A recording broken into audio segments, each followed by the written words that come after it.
today. Is it Sailor Moon or Slayer the Spire Moon? This is CheckPoint.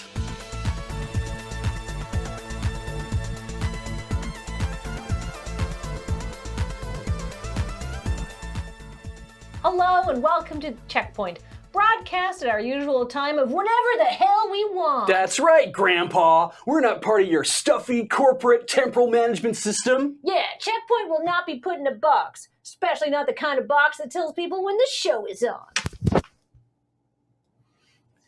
Final Fantasy XIV has finally done away with the worst part of most MMORPGs, the MM. Its new Shadowbringers expansion introduces the Trust System, a feature that allows players to avoid the multiplayer aspect of the game entirely by running dungeons with a party of NPCs. That's right, no more scheduling, no more queuing, and no more enduring venomous diatribes from jerkwads named Ass Thunder 69 because you had the gall to not already know how to play this brand new encounter perfectly.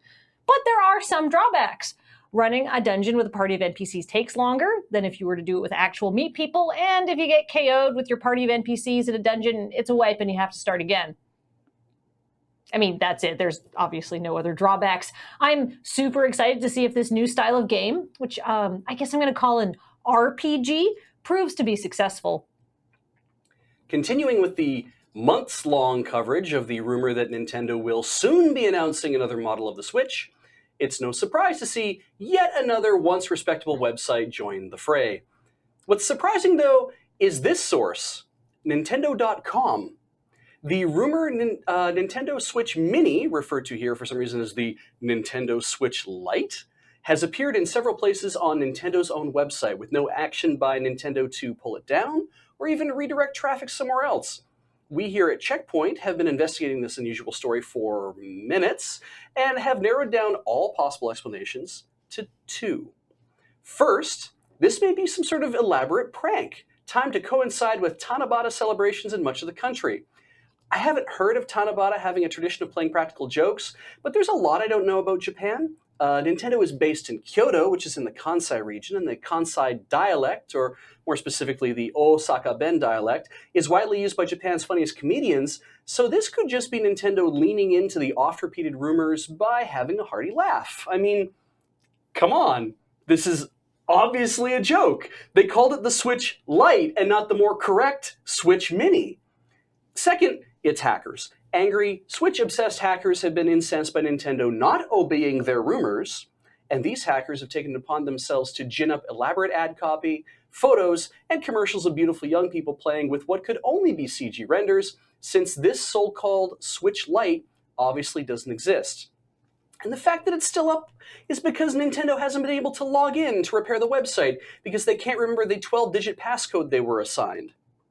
We can only assume that either of these is the correct explanation, because if it is actually true that Nintendo is releasing a new smaller form factor of the Switch to coincide with the highly anticipated remake of Link's Awakening, then it would mean something truly disturbing. I was wrong!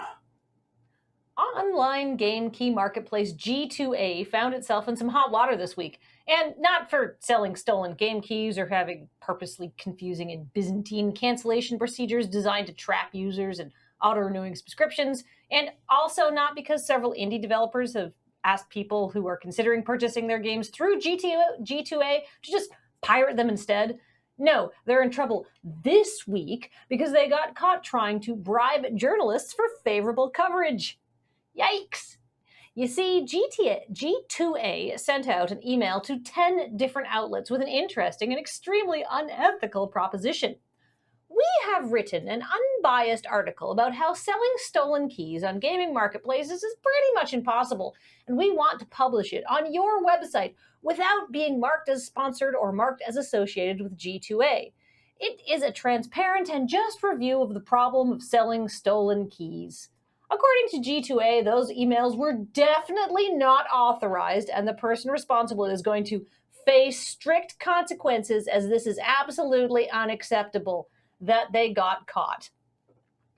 Sailor Moon fans, rejoice!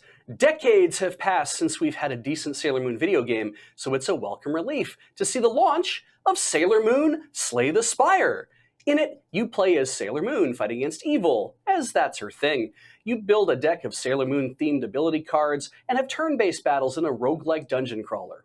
At the risk of editorializing, this game looks great, and if you like deck-building roguelikes, it's your jam. But I couldn't recognize most of the enemies.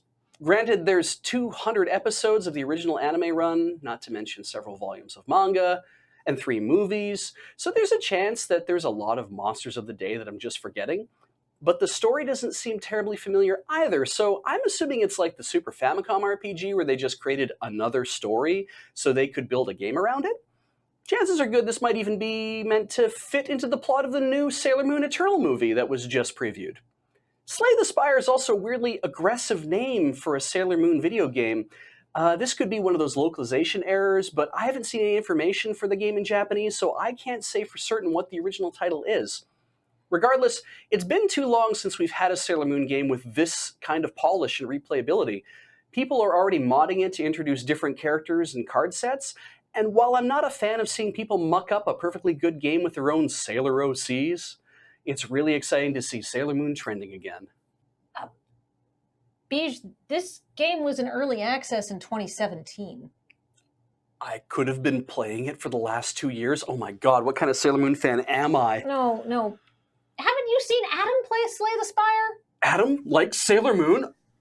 Oh my god, we have so much to catch up on. Adam, what are your thoughts on the new Sailor Stars localization?